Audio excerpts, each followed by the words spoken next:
Balboa Park is many things. The Jewel of San Diego is home to most of the city's museums. But in a transcendental sense, it is also a place of peace. It is the primary mission of the International Cottages to take the concept of peace and make it reality. The House of Pacific Relations is the umbrella group that oversees the cottages, Pacific, of course, meaning peace. Eugenie King is its vice president. They are a jewel of the park. They are something to explore, to develop, to discover. At some point in 2021, probably in the spring, visitors will discover new cottages, the first built in decades. Once complete, this cottage will be home to the houses of Mexico and Panama. This one, the House of the Philippines. Adjacent to the international lawn, 6 other new houses, the countries of Korea, India, Peru, Turkey, and the cultures of Palestine and Chamorro, part of Guam in the Marianas Islands. The first cottages were built for 1935's California Pacific International Exposition, meant to foster a spirit of understanding, tolerance, and goodwill. There's no doubt that mission is still very much alive today, symbolized by the primary sponsor for the new House of Palestine. The first vote to approve their membership and to recommend them for membership in the House of Pacific Relations was done by the House of Israel. The international cottages are faring pretty well during the pandemic. The buildings are owned and maintained by the city's Parks and Recreation Department, and they're run entirely by volunteers.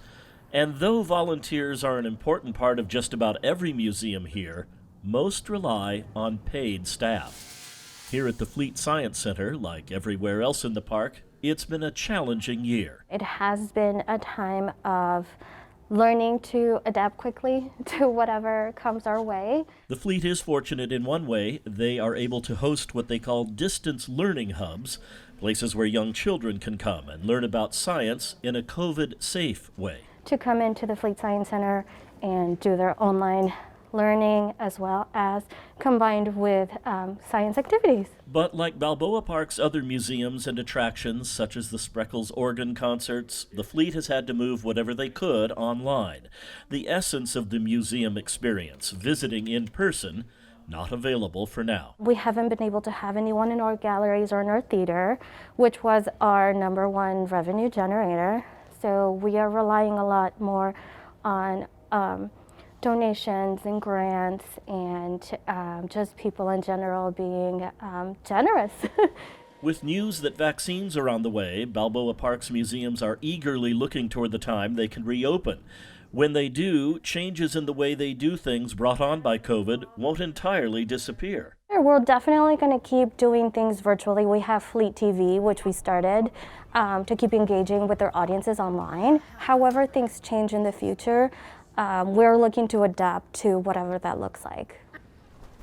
There are exciting things to look forward to. In addition to the new international cottages, the Comic-Con Museum is expected to open sometime next year. But for now, the outdoor pleasures of the park are still here. The buskers, the food vendors, the Japanese Friendship Garden has stayed open. Things to enjoy while we wait for the institutions that are so much a part of Balboa Park to once again open their doors.